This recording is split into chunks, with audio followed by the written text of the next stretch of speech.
Hello, everybody. Welcome to the Entrepreneurial Truth Podcast. My guest today is Tracy Sherriff, and she is a multi-passionate online teaching strategist who helps successful business owners who provide high-touch online programs refine their student success path so their students learn faster and achieve better results. Hello, Tracy. Welcome to the show. Oh, hello, and thanks so much for having me, Jim. Yeah, it's my honor. I believe that. I meet so many good-hearted people on here and good-hearted entrepreneurs, and I'm blessed to have you on. Thank you. My first question to you is, what lit your fire for becoming an entrepreneur in the first place? Well, I think I've always kind of had a fire ever since I was young. I mean, as long as I can remember, I've been juggling 2 and 3 different jobs right from my teens, as young as I was able to start working. Where we are, it's about 15. It was the average age to go out and get a job, and always just looking for opportunities to expand and grow. And so whether it was, working at McDonald's and also, working with children with special needs at the same time, to then when I was a young mom, working 9 to 5, and then also having like a Tupperware and a scrapbooking business on the side. I've sold skincare products, like all kinds of different direct selling things that I've tried to do. But really have always just wanted to kind of blaze my own path, but have always found some difficulty sort of figuring out what my path is, if that makes sense. So that's why any side hustles I've had seem to have jumped around a little bit. But now that we have this great online space where we can invent ourselves, we don't necessarily have to join a company or become someone else's employee to do this.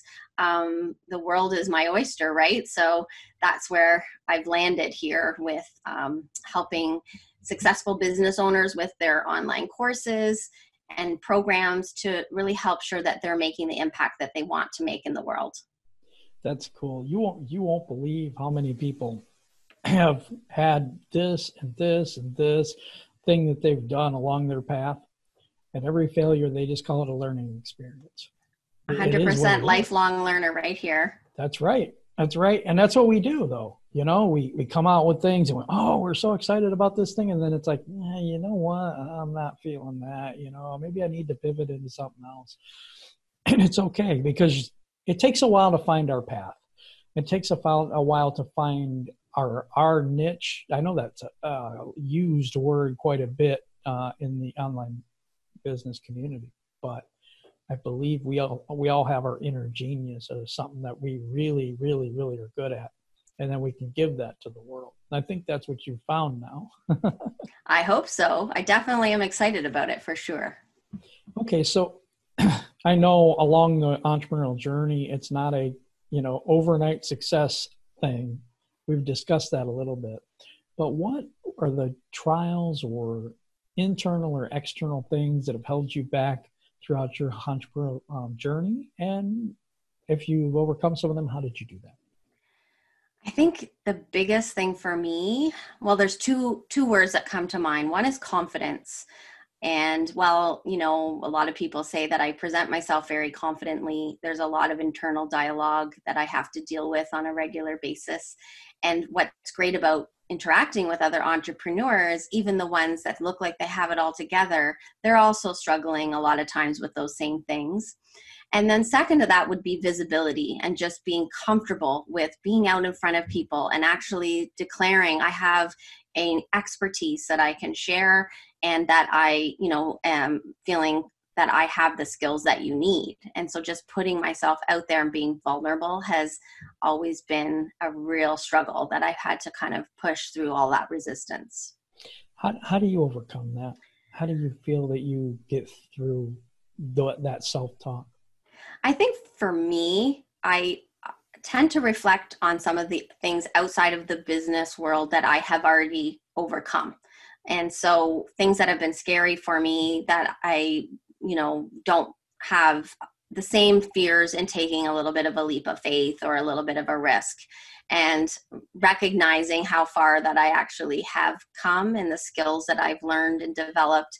And then I I think for me too, the more I talk to people and the more they get to know what I do, and I feel a little bit more, I guess, validated in terms of how I can help people, then it just has become easier and easier and easier. It's a daily struggle though still. Like, I'm not going to lie, even coming on here, I'm great with audio, but being on video is still something that I'm working on, even though I teach, right? I teach in a local college, actually 2 local colleges, and I can stand up in front of a classroom of students at the beginning of a semester and a little bit of nerves, but generally I just kind of wing it. I mean, I have a plan before I go in there, but I do have a comfort level with talking in front of large groups, but putting it on camera where it's permanent, I think, and the idea that it's going to kind of live out in this cyberspace and not really know for sure who is going to be watching and what they're going to be thinking, sometimes has held me back for sure. But I really just, right now, I'm just working on setting clear goals. And I've been on podcasts before, and I've been, on video as well, but really just pushing myself out there and saying, you know what, I have a message and it's important and I want to share it. And this is the best way to do it. So just doing it. It definitely is. Actually, what's funny is I had a Detroit Lions podcast. I've mentioned this on the show before, but it was audio. And every time we tried to go to video, something went wrong. It was a horrible experience. And I was very uncomfortable with video at first. And now that I've done this quite a while now, this is fun. I have a great time doing it now. But in the beginning, it was a struggle. It really was. So I totally understand where you're at. And you were talking about that you have a message. And I want to get into that a little bit. So what is your message? Well, it kind of comes from this. I have always been passionate about teaching, right, from a very, very young age, and had a vision of being a kindergarten teacher. And when that didn't actually happen, I decided to go into early childhood education, and then later tutoring young children, and then working with adults, not only adults in college classrooms, but adults with learning disabilities and developmental disabilities, and teaching that population of learner certainly helped me refine my craft a little bit. But I think for me, my message is that teaching and learning is sometimes oversimplified. And there's a reason why there are people that go into things such as instructional design, master's level education, because education is complex.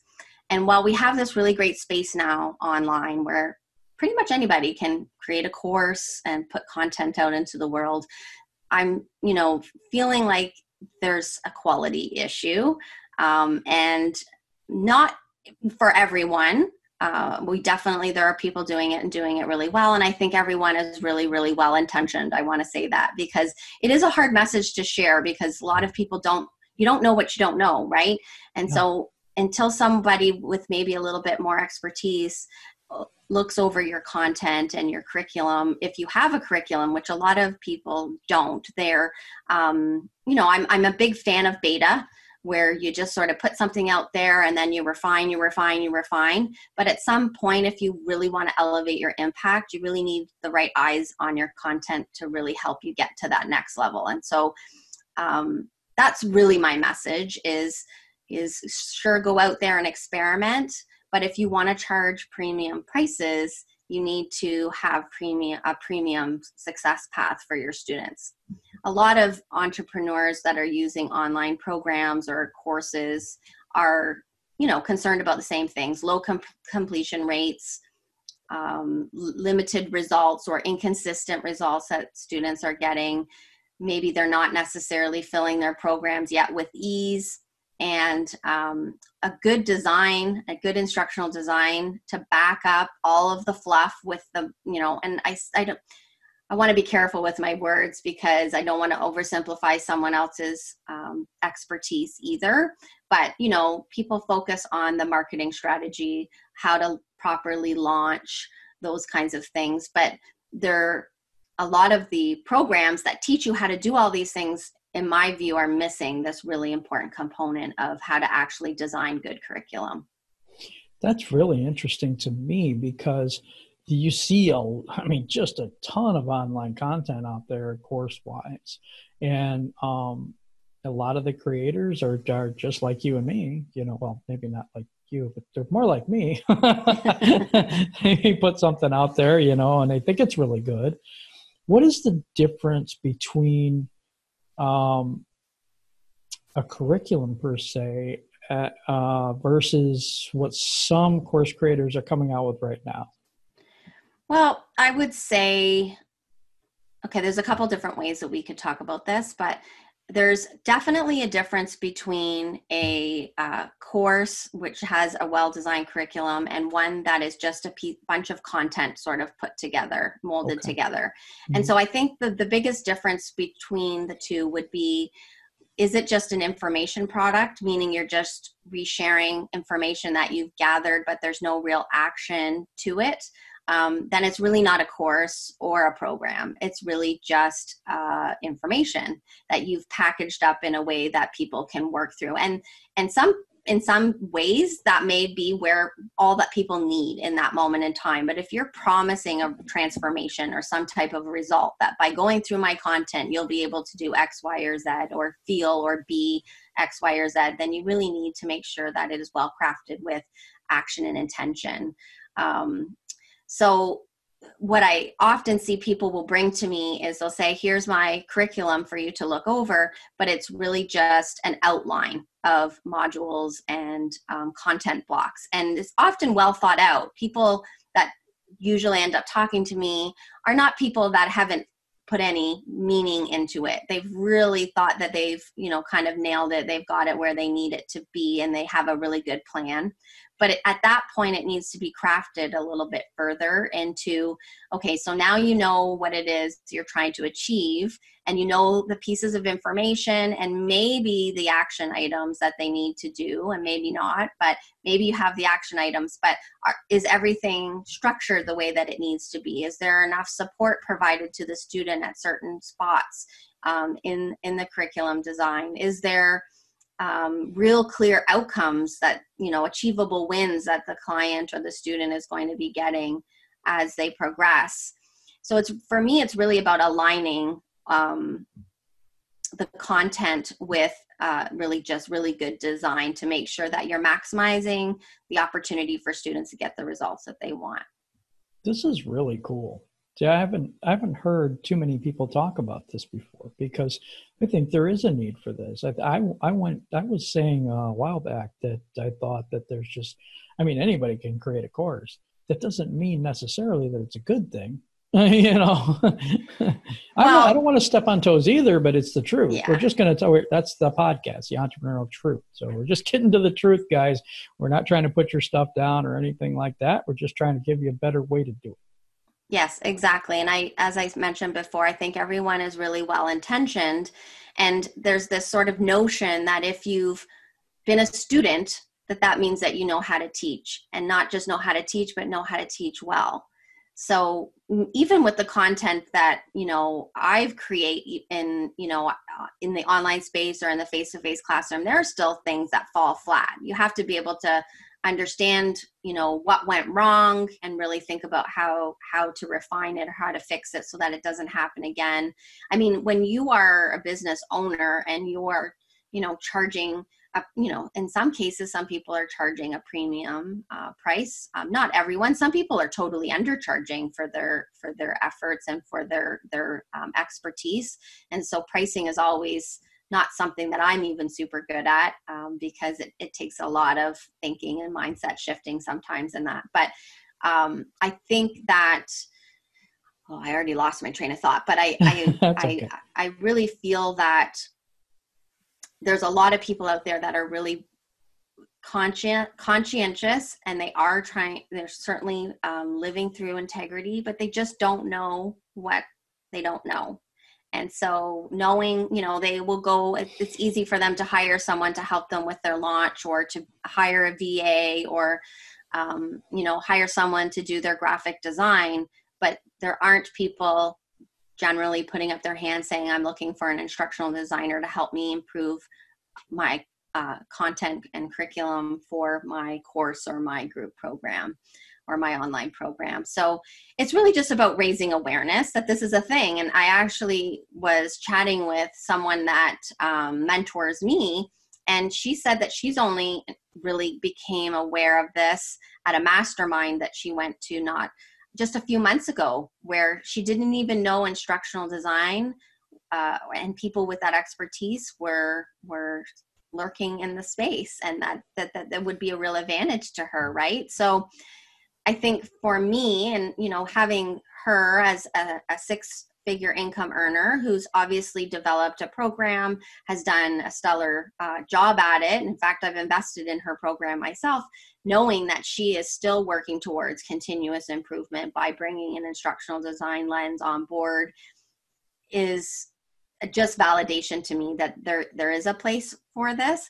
The question really then becomes where, right? When and where do you invest in this level of support, right? And I think you have to be really committed, because in the beginning, I was looking more to provide support to newer course designers, and thought that it would be great to help someone build something from the ground up.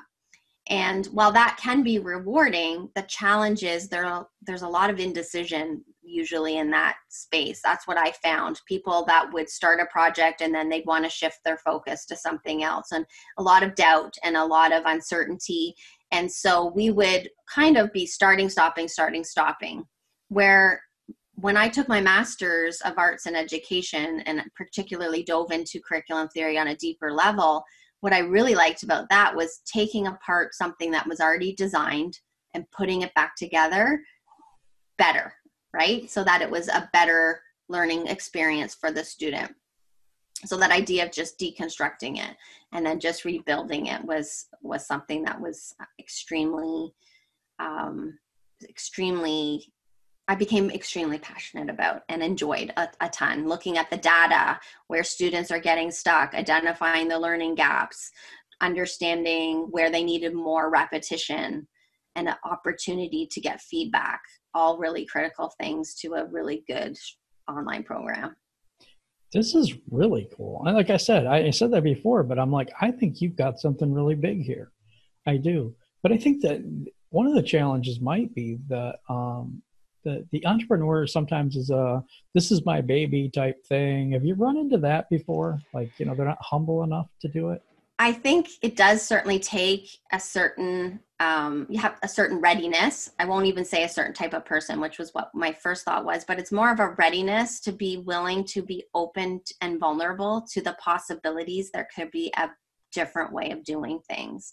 And maybe that way might be better, but that doesn't mean that the way that they were doing it before was wrong, right? It's Right. just about making it really impactful for the students and meaningful, like refining, constant refinement. And I think a lot of entrepreneurs are lifelong learners. Yes. And so as long as they can open up to instructional design the same way that they open up to hiring like someone to help them, like I said, with their launch or their, marketing or whatever, that this is just the same as that, right? We don't know what we don't know. Be open to new learning. And it is something that they might not be, 100 people in a room putting their hand up saying, yeah, that's me, because they might be feeling like they have to say, that means that my program, I don't feel confident about my product.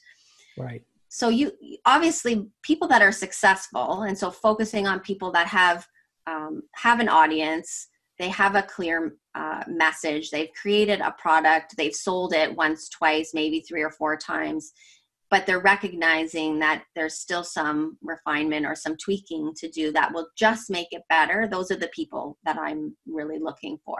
Okay. And so, I don't really, the minimum requirement would be somebody who has already sort of launched it out into the world at least one time, and is committed to the process of, this is the product that I want to relaunch again. Because otherwise we do run into that same like starting, stopping, which is harder for me to help measure my results, like how I'm getting people results if we're constantly restarting projects, right? Yeah, that's difficult. I liken this to our own self-help. Like we'll invest in self-help books and stuff like that to progress ourselves further inside, you know. And I look at this as almost the same thing as, you know, we're trying to refine ourselves to get us to a certain point, right? And to overcome certain limiting beliefs and all this other stuff that we do recognize internally that we need. This is not very much dissimilar to that, because we also need to refine our product and our message and all that stuff. But we think of all these other things, you know, like our copy and our systems to deliver the course and all this other stuff. But the main course, we're not into refining that. I don't think that like I said, I had never heard of this before. And so I'm really happy to have you on and to share that message, because I think it's something that's vital. I mean, it could get an entrepreneur from one level to like a much deeper level, much higher level, because of the fact that their courses are so much better. There's so many benefits too to the refinement for the entrepreneur themselves. So you can look at it from the student perspective, that if you refine your course, your student's going to have a better experience. They're going to then potentially provide a better quality testimonial, maybe some referrals for you, and they're going to hopefully have gotten the results that they were seeking and perhaps be a repeat customer, right? I think, again, lost my train of thought. Okay. I just get so passionate about this topic. I've lost it. That's okay. But so we were talking about the refinement issue and how I think that it's going to propel entrepreneurs to a new level just because their content is so much better. Sure. And now I remember where I was going with that while there's benefits to the student, there's also benefits for the entrepreneur themselves. Obviously, the bottom line of maybe having a broader or bigger audience or more profit from sales, but also more time that you're going to save when you have less students asking questions. And especially those FAQs, where I hear course creators and program creators are like, I keep getting asked the same questions over and over and over. Well, then what does that tell you, right? It tells you that there's some missing information. There's either some missing knowledge or some type of missing action that needs to occur at a certain time in the program in order for them to be able to be pushed over that hump.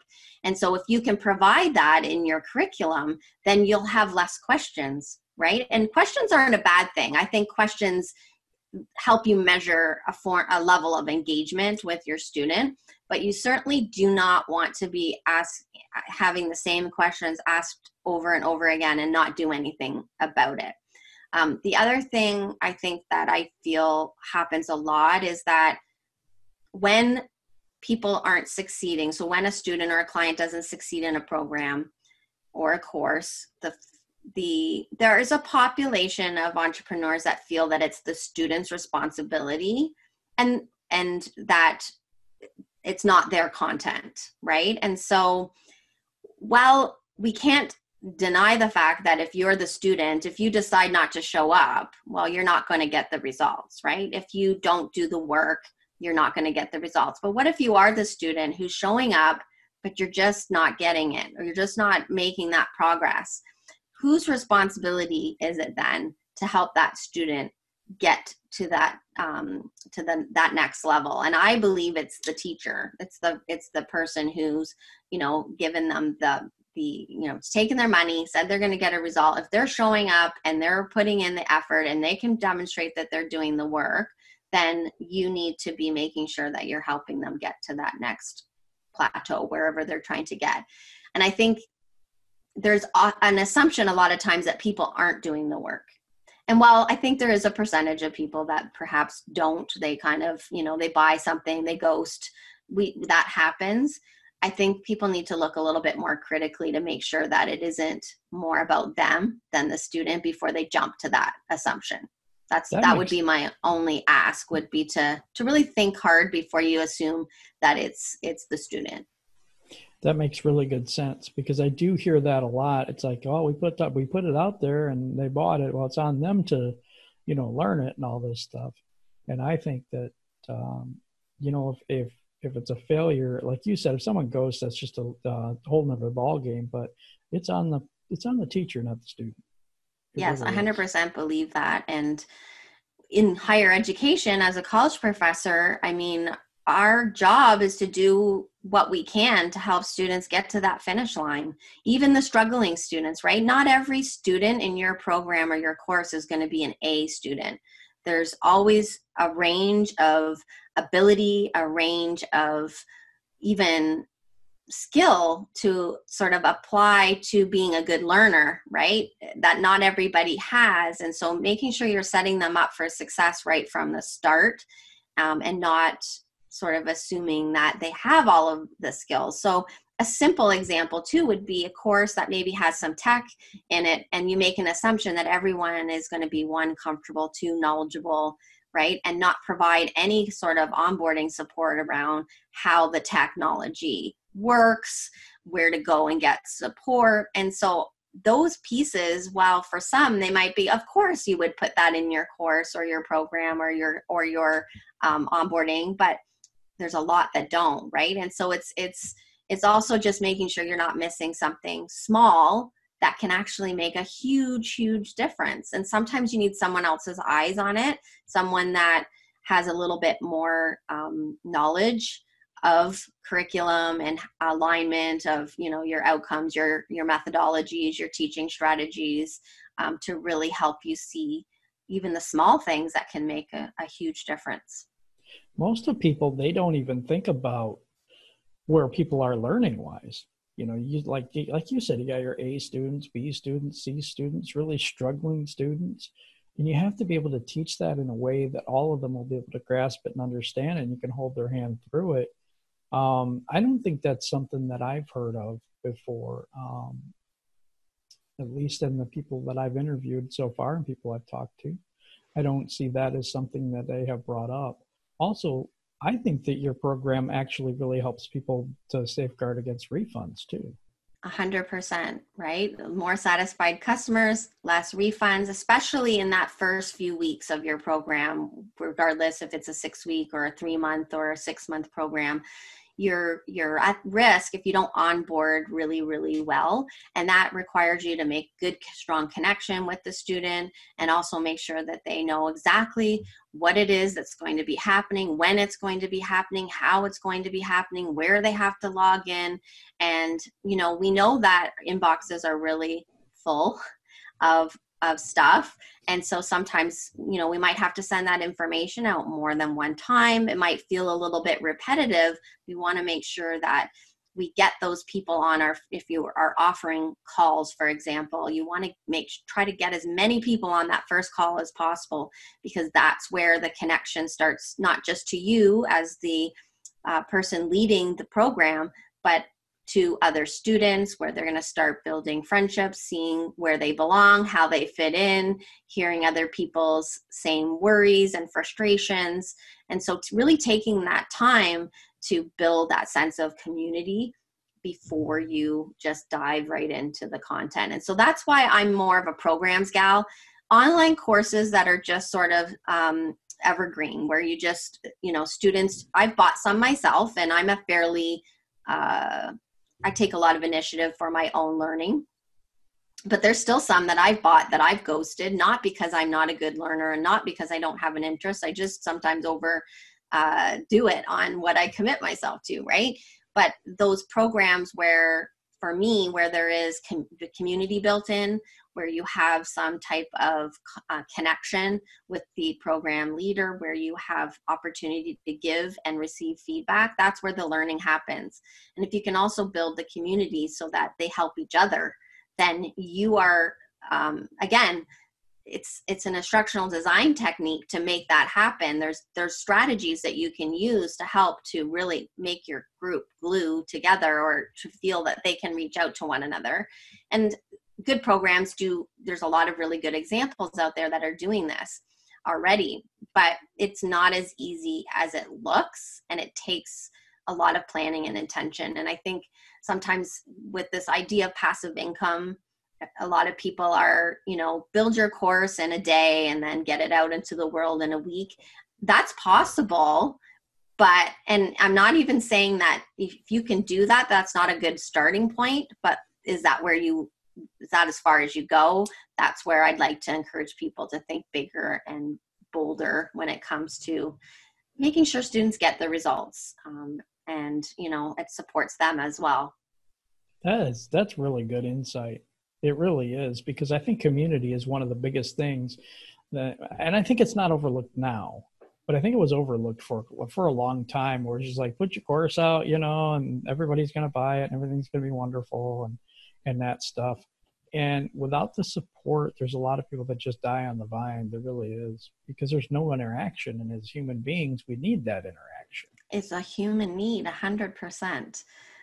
Even the A students, really, benefit from that level of content and engagement. So for sure. I'm also a big fan of universal design. So in the entrepreneurial space, people talk about multi-purposing their content, right? So you create a video, then you create a blog post, you create an audio file, and so on and so on. And I 100% think that is great, because as a marketing tactic, it certainly helps you reach a broader audience, to everyone. While there's a lot of controversy over whether learning styles actually exist, we all have a learning preference of some kind. Some, we may be a better listener than a video watcher.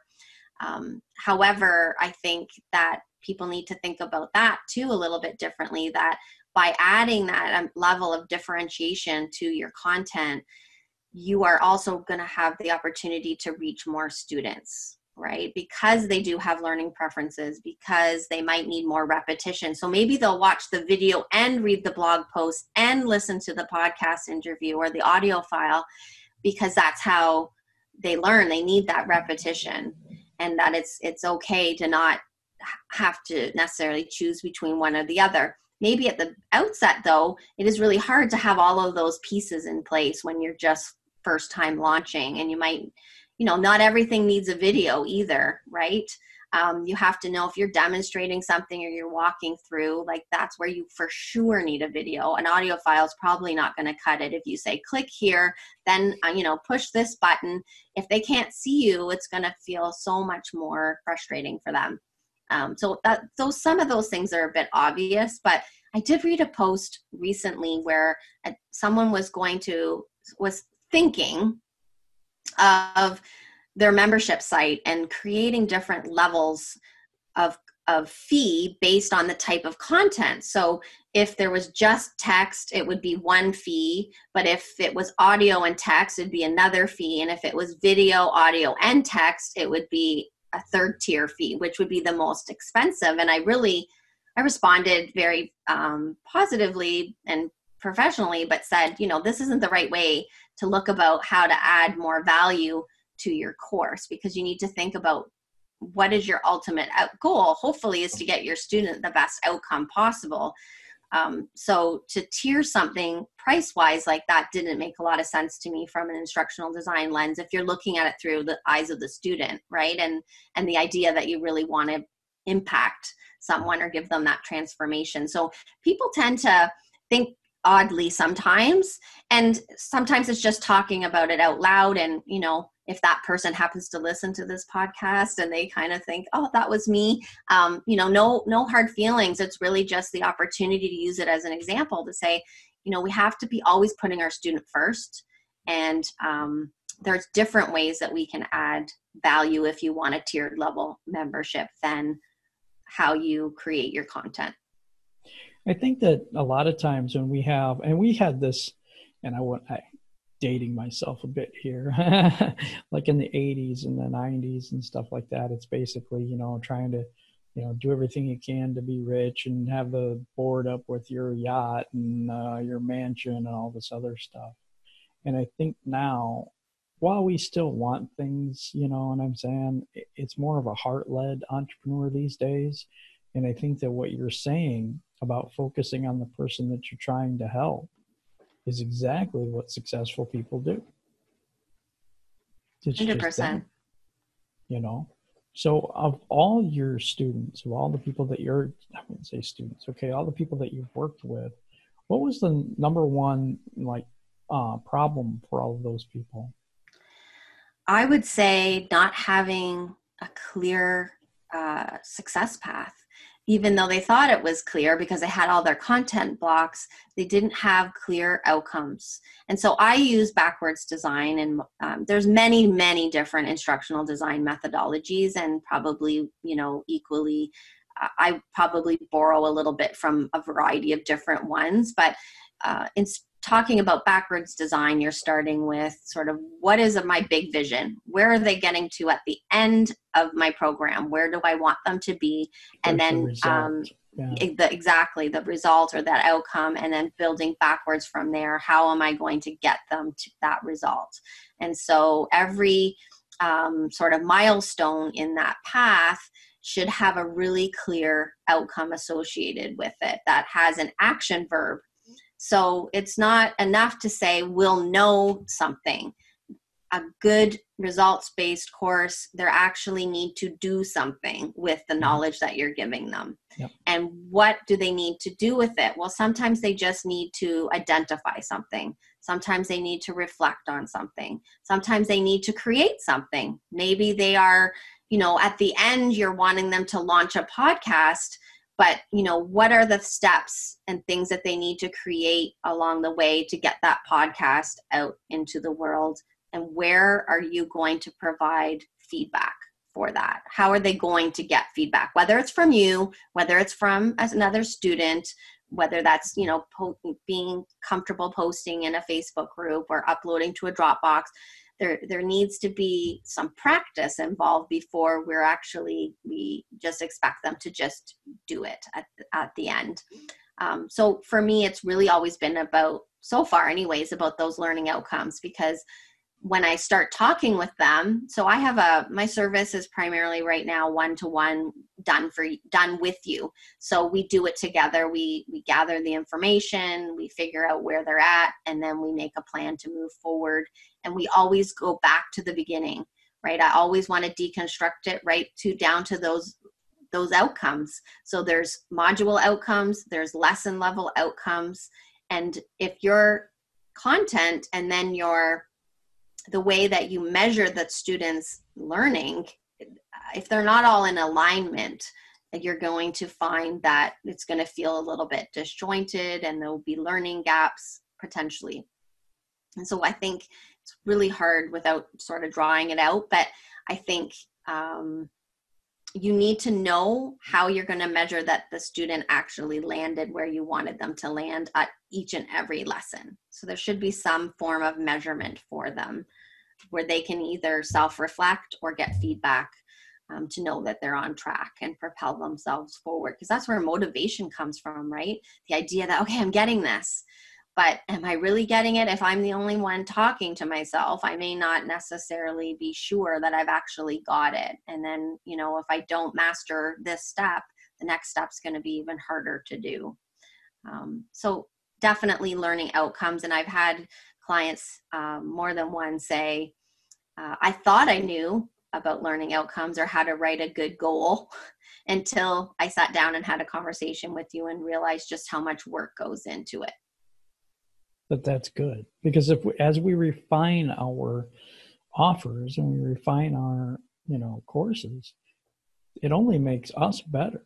It only makes us deliver on our promises. 100%. It's very much like if you just think broader in business, they'll often say, you can't have a business without a business plan, right? And so your curriculum is your plan, and it needs to be well written. It needs to consider all kinds of different variables, and then you have your product, which is your course or your online program that you can leverage as part of your business plan, right? But the front end planning is harder than sometimes people think, and it can be oversimplified.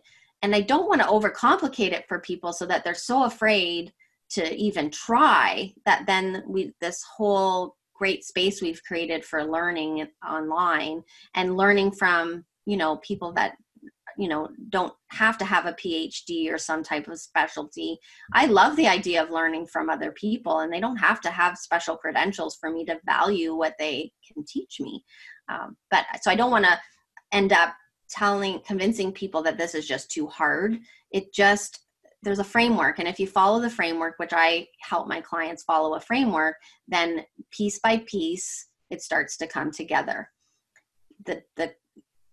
Often what happens is they want to jump to the glossy stuff, right? The making of the content pieces. And so I always have my clients, no, we have to do the plan first. Everything has to be mapped out. And then we can start creating videos and workbooks and, whatever other supporting resources that you're providing. But people they see is, maybe a 7 or 8 page curriculum, which doesn't feel like much for so much effort. But it's when it starts to come to life is when they are able to then, do the branding and put all of the pieces together. But it takes time and patience for sure. It does. And some people, they, just whip out something and hope it's good. And I think you're speaking to some of those people. How can people get a hold of you? Say that they're in, they're in course creation right now, and they hear this and they're like, oh my gosh, I think I need that. How do they get a hold of you? Well, they can find me on my website. It's www.teachertribeonline.com. And there I have some free resources. I have a free resource hub that they can sign up for, and potentially my newsletter. But then I also have a business page on Facebook that I'd like to direct people to, which is starting to take a little bit of shape. And there's some extra videos on there and some resources that I curate for people. I'm also a big fan of sharing other people's work, because we are all here to share a message. And I want, if I find something that's really valuable, I share that. So you can find me on Facebook at Tracy Sherriff, and you'll be able to connect with me there. That sounds good. So for the last part of the show, what I want you to do is I want you to speak from your heart to your potential client. Okay.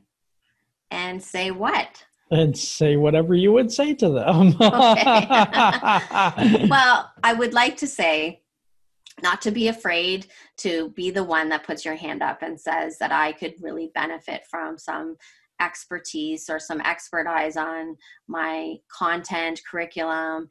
There's always a big debate right now whether I should even use the word curriculum, because it seems to scare some people away. But whatever you have, whatever plan you have, if you're ready to really become more student-centered and you really want to up-level the results that you're getting for your student, this is something I encourage you to do. And I definitely will meet you where you're at. I'm extremely patient and extremely passionate, and you will 100% learn something. And at the end, you're going to feel much more confident and able to really put your product out there in a way that that you'll make a bigger impact on the world.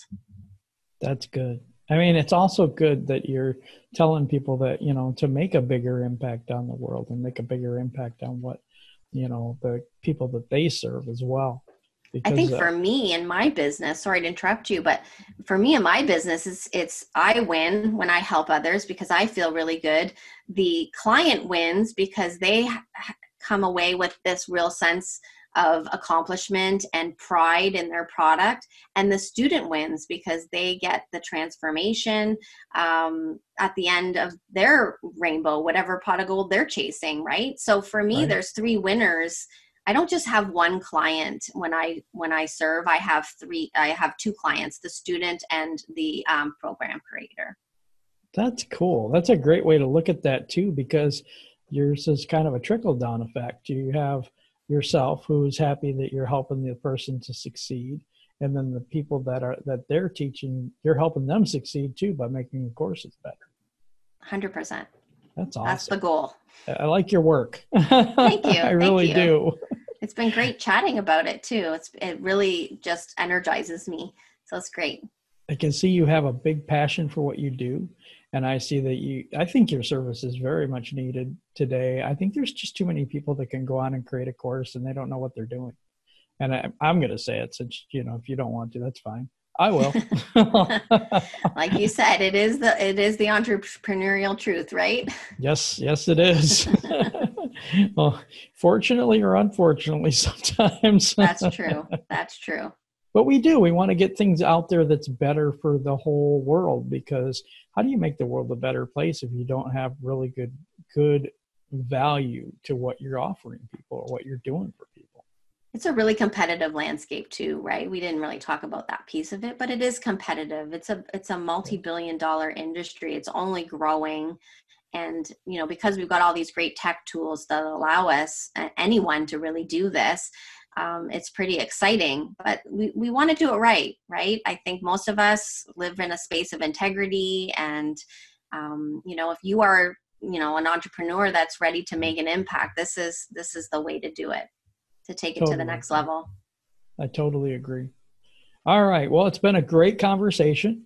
I really appreciate you being on and sharing the information, because I think it's going to change a lot of people. And I think it's going to change a lot of the courses that are out there, to be honest, because I think that they need that. I want everybody out there to, if you look at your stuff and you think, well, I got all this, I'm good enough. I would just be humble enough to say, you know what, maybe I do need a little bit of help, or maybe this wouldn't hurt me to look at it and to see if there's a better idea or a better way of presenting and getting the result that I want for my client, my customer, the people that I serve. And so I would just recommend to you to get a hold of her, and then go ahead and hit up Tracy and see if you can get a call or something, and get on there and try to figure out what it is that you need to make your course a winner. Absolutely. I welcome any calls or requests for calls. I do them a lot. So would be happy to chat with anybody. That sounds good. All right, everybody, if you could click the subscribe button. I can't even say it. It's so important. Click the bell and the like, and hey, give this video a thumbs up. There's the thumb. I'm trying to get it in the screen. I'll get the thumb in too. There you go. There's the thumb. And so that we know that you like the show and that you like the content today. All right, everybody, you have a wonderful day.